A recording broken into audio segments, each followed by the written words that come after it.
there is one constant refrain that Constitution does not provide for genuine federalism. That's a problem. And did he refer to that in your research? Did you come across what No, is his it position wasn't. on this? It wasn't an issue that was much addressed. The shape of the federal system was still evolving. We had at Yeah. least achieved unity thanks to the efforts to merge the princely states in, but our states were still very much a shambles. And you read his argument on linguistic states in the book. He is somebody who was alive to the need to reorder. He also talked about checks and balances. In fact, he wrote an article in the Times of India as far back as 1953. He was already out of government, but he wanted to have a balance between the center and the states, while seeing that the issue of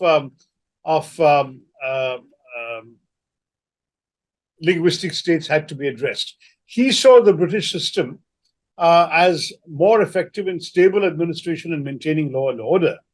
But he also recognized that there was a sort of cultural craving of the people for their languages to be honored and states to be created. So he, in the end, argued in favor of creating linguistic states. But he argued that large states, in particular the three largest Hindi-speaking ones, UP, Madhya Pradesh, and Bihar, should be broken up. He actually wrote, one state, one language did not imply one language, one state. Smaller states would promote more efficient administration and attention to specific regions.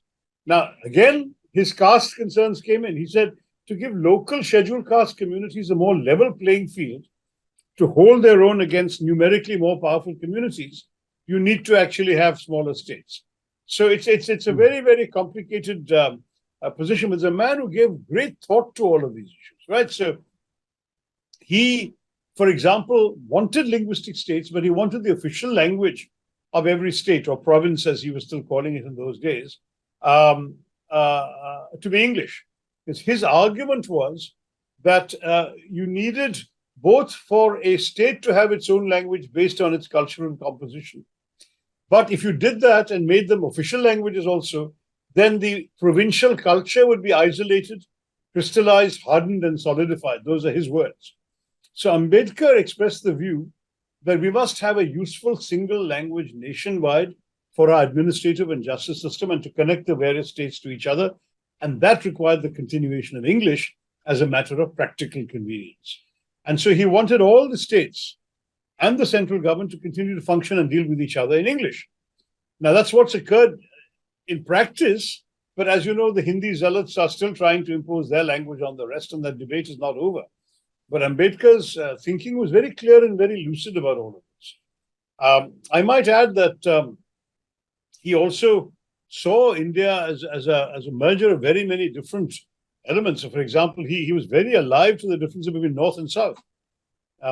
He wrote, the North is conservative, the South is progressive, North is superstitious, South is rational, South is educationally forward, North is educationally backward, South is modern, Northern culture is ancient, all of this kind of thing. It's a very interesting perspective. This is a man who thought about every subject you can think of that would be relevant to our conversation today. But I must say that his preoccupation with this did not specifically address the issue of federalism other than in the loose term of checks and balances. Subscribe to the Federal's YouTube page for more news and updates.